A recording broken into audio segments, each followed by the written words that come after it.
again, Remrem at J7 na ng daily vlog ganap natin. Huy! Gusto niyo yan? Gusto ko yan! So, ayun na nga mga ka-OAT, another Tinder day ulit. At ang OAT na ito ay tulalay pa rin. Dahil puyat na naman ang OAT nyo kaka-edit, anong oras na laging natutulog. At ayan, humikab na ulit ang OAT nyo at talaga namang antok na antok yan. Huy! Sobrang tagal nga ng OAT nyo na tulalay dyan, kaya kinat ko na lang, abay, haba-haba ulit. Nagising na nga ako sa diwa ko niyan dahil naalala ko ay may niluluto pala ako. Buti na lang talaga at hindi nasunog tong fishball at kikiam. Abay, lugi na talaga. Huy! Inahon ko na nga ang fishball at kikiam dyan at baka'y masunog pa. Huy! Tapos, sinunod ko namang iluto itong kwek-kwek at tokneneng. Mga ka-OAT, ano ba talagang tawag dito sa maliit na itlog? Kwek-kwek o tokneneng? Dahil lang nakasanayan talaga namin na itawag dito ay kwek-kwek. Pero sinasabi ng iba, tokneneng daw to, tapos yung malaki yung kwek-kwek. Uy, ano ba talaga? I-comment nyo nga dyan mga ka-OAT ko. Pagkatapos nga ay sinalin ko na rin itong siomay dito sa lagayan niya. Ay grabe, natatakam na naman ang OAT na to dahil ang sarap ng siomay, mainit. Uy!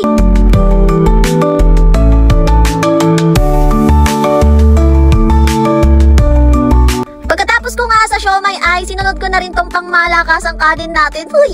At ayan, nagsangag-sangag lang talaga ang OAT nyo dyan at hinalo ng hinalo ng hinalo. Uy! Pagkatapos ko magluto at eto, sinabit ko na ulit ang mahiwagang banner natin para naman makita ng mga ka-OAT natin na bukas na po ang ka-OAT nyo. Halay, sugod na po. Uy! Maliligo na nga pala ang ka-OAT na to dahil may lalakarin siyang importante. Pero lumabas ulit ang ka-OAT nyo dyan at eto, nagpahabol pa ulit ng isang video. Uy! Pagkatapos ko nga maligo at eto, nag-aayos na ulit ang OAT ninyo. At dahil patay na naman ang pilik mata ng OAT na to, ayan, naglagay muna ako ng pilik mata para naman maganda sa video. Ayan lang po lagi ang ayos ng ka-OAT nyo mga ka-OAT. Sadyang simple lang ang OAT nyo. Uy! At ayan, tamang paglaruan lang ang camera. Uy, ganda-gandahan na naman ang OAT na to. Kinuha ko na nga itong sapatos ko at nang makaalis na dahil anong oras na yan at hindi pa nakakaalis ang OAT nyo sa sobrang tagal mag-ayos. Tapos ayan, at nagsapatos na ang OAT nyo. Hindi na nga ako nakakain ng tanghalian dyan dahil anong oras na nga at mabilis lang naman ako sa pupuntahan ko kaya pagbalik na lang. Uy! At nakaalis na nga ako sa bahay at eto, susubukin talaga tayo ng pagba-vlogger. Dahil tignan nyo, ginawa ko na talagang selfie stick ang kamay ko para naman makita nyo yung itsura ko. Uy! At eto, pagkatapos nga magantay ng napakadagal at eto, nakasakay na rin ang OAT nyo. At talaga naman kakapalan na ng OAT na to ang pagmumukha niya para sa vlog. Uy! Bayad po.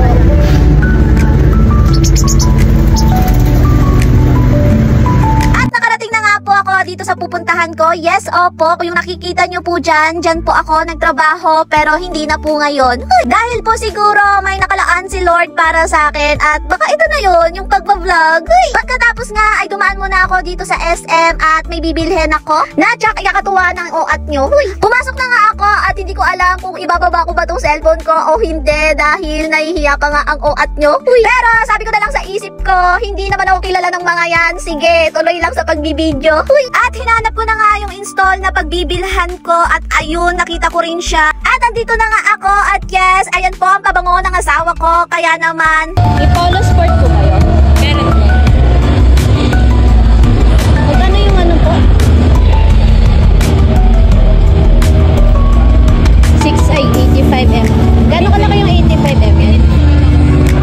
Ayan. Ano yun? Buy one, take one, dalawa?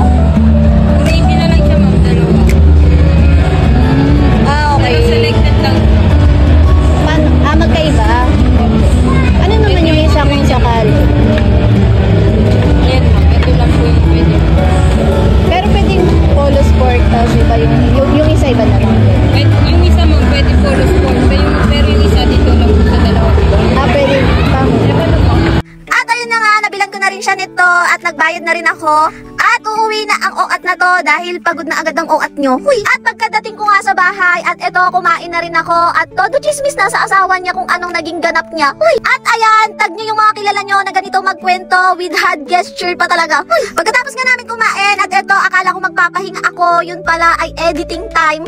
Lumakas na nga ang ulan niya nung mga hapon na at eto, ako ay nagtitinda pa rin. At nung nakapagsara na nga ako at eto, dahil mag-isa lang ako, nayaya ang asawa ko kaya ayan, for the mukbang na lang ang OAT na to.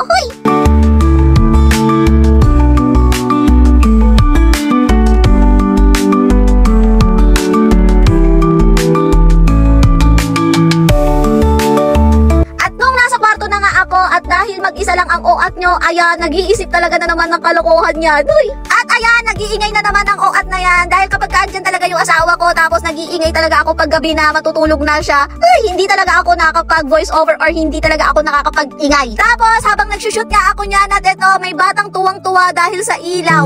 Yeah! Sabi mo ay mga OAT.